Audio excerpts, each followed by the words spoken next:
President-elect Mr. Trump could bring about changes to a decades-old policy that governs the U.S. relationship toward China and Taiwan. Mr. Trump has already tested the one China policy, saying he's not committed to it. That would be a change. John Bolton writing in the Wall Street Journal the following, quote, "It is high time to revisit the one China policy and decide what America thinks it means." Mr. Trump has said the policy is negotiable. Negotiation should not mean Washington gives and Beijing takes. John Bolton, former U.S. Ambassador to the UN, Senior Fellow, American Enterprise Institute, and a Fox News contributor. Good day to you, and thank you for your time. Go ahead and explain your main point on that, and I'll go ahead and follow. Well, to many people, the one China policy has become an incantation. It's like the Lord's Prayer. You simply can't question it. But the fact was, it was an accommodation reached in 1972. Times have changed. In particular, China's behavior in the South China Sea and elsewhere has become incredibly belligerent.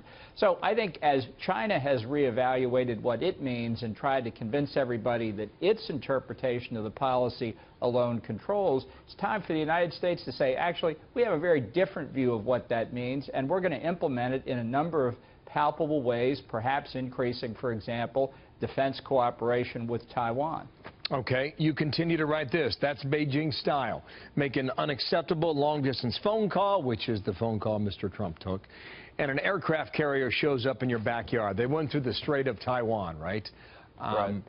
Did you discuss this, and to which degree did you talk about this with Mr. Trump? Well, not at all. That's an easy one to answer. I mean, this has been my view for quite some time. I think that the predominant view in the State Department for many years, in much of American academia and much of the American business community, is they just wish Taiwan would go away.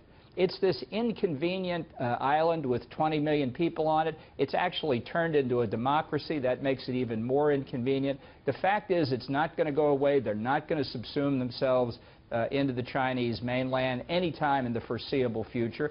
And we ought to acknowledge that, and we ought to be thinking, what relationship should we have with Taiwan in the broader context of an American strategy vis-a-vis China, which we have certainly not had the last 8 years. Do you think Beijing's concerned about this? I mean, just on the surface, yes or no? Absolutely, and they should be. You know, every time Beijing growls and the American foreign policy establishment says, well, you better not do anything that might irritate Beijing, Beijing gets what it wants, and it doesn't have to pay anything for it. There's no give and take. They simply announce what their view is, and everybody says, well, you know, Beijing holds a lot of American debt. I guess we're going to have to give in. I think if we put other things on the table, China has declared the South China Sea a province of China. That's unacceptable to us. They want to talk about greater American military cooperation with Taiwan. Love to sit down and talk with them about that. Okay, now flip it around, okay, because you also write the following. America could enhance its East Asia military posture by increasing U.S. military sales to Taiwan and by, again, stationing military personnel and assets there, probably negotiating favorable financial terms. China would see that as instigation.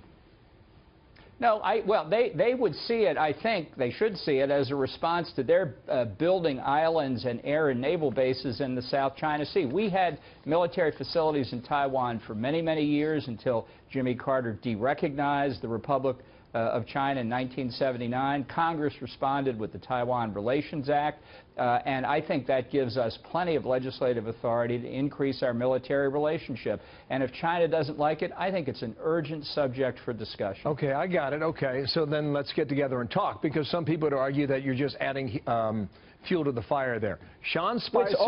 It's always our fault. That's their argument. It's always America's fault. Be nice to China, please. Sean Spicer said the following. He sort of echoes what you say, but a very specific question at the end of this comment. Watch here.